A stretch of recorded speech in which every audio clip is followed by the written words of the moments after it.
everyone, it's Lucille Zimmerman. I'm back again to talk about some more personality disorders. And again, I would like to refer you back to the very first video just to sort of give you an overview of personality disorders.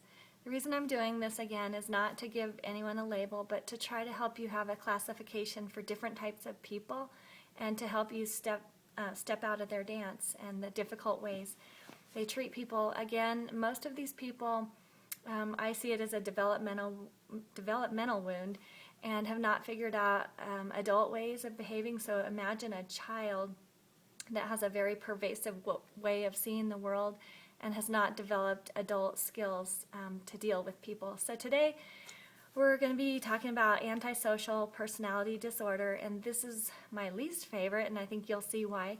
Another word for it would be the sociopath or the psychopath. Typically it's men who are diagnosed with this personality disorder. They are charming, captivating, cold, and slick. So think about your other personality disorders, and most of those are trying to get something from you.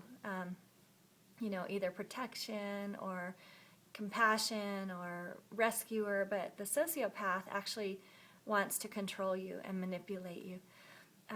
He will usually be after either money, favors, sex, but more importantly, more than any of those things, he wants basically the assurance that he controlled you and that he manipulated you. He relies on deceit and lies. He has absolutely no regard for the law. He's a smooth talker. He's impulsive and fails to plan ahead. And he's irritable and aggressive. He has disregard for the safety of others. And again, it doesn't have to be all of these. These are just several of the criteria. He typically, there is evidence of a conduct disorder or conduct problems before the age of 15. He tends to jump from job to job. He appears social and outgoing, but typically they're loners because they don't have a real conscience or a real compassion for anyone. So they always see themselves as the victim. Think about Casey Anthony, if you watch the trial, how she would cry whenever they would mention her car being towed, and yet they could talk about her child's remains and she would be completely blank. Again, I'm not diagnosing anyone. I just want to point out people that could appear to have sociopathic tendencies. If they con you, they believe that you just deserved it because you're stupid. They love to get you to bend the rules and bring you to the dark side because then they're going to use that against you. So they may flatter you and get you to tell them things that they can again use against you later on. So remember, with all personality disorders, you're going to be paying attention to how do I feel when I'm with this person. Are you cutting corners against your better judgment? Are you sharing too much to the person and something that they're going to use against you? Are they appealing to your greed? Are they flattering you? Imagine a salesperson who always says things like, well, that's what they say. You know, he tells you how good it is and then says, well, that's what they say. He really doesn't have any compassion for you or empathy. And most of the time you will not have a clue that you're being deceived. So imagine all the characters you've seen on Dateline. So here's what you cannot do. You cannot believe that you're too smart to be conned. You can't think you're special. You can't expect to change this person or align or bond or sympathize with him. You can't trust him or share your secrets.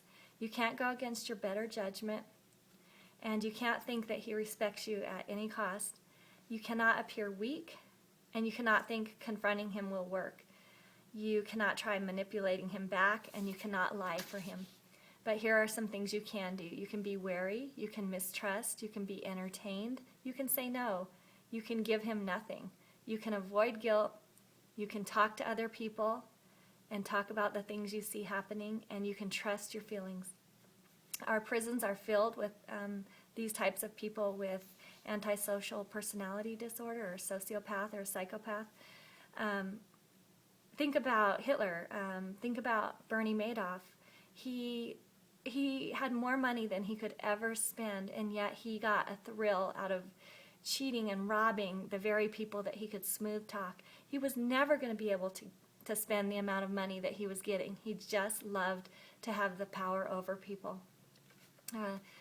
Think about Ted Bundy, the serial killer. Again, I mentioned Casey Anthony. Think about, I think about a teacher who interacted a lot with Eric Harris from the Columbine tragedy, and she said that he gave her faith in humanity. He would come in and offer to set up the science lab or help her out every morning, and all the while was planning the Columbine tragedy. So again, any personality disorder, the key is to notice how you feel. Do you feel crazy? Are you drawn in by their strong personality, and are you dismissing your better judgment? That's how you know you're dealing with antisocial. Bye-bye.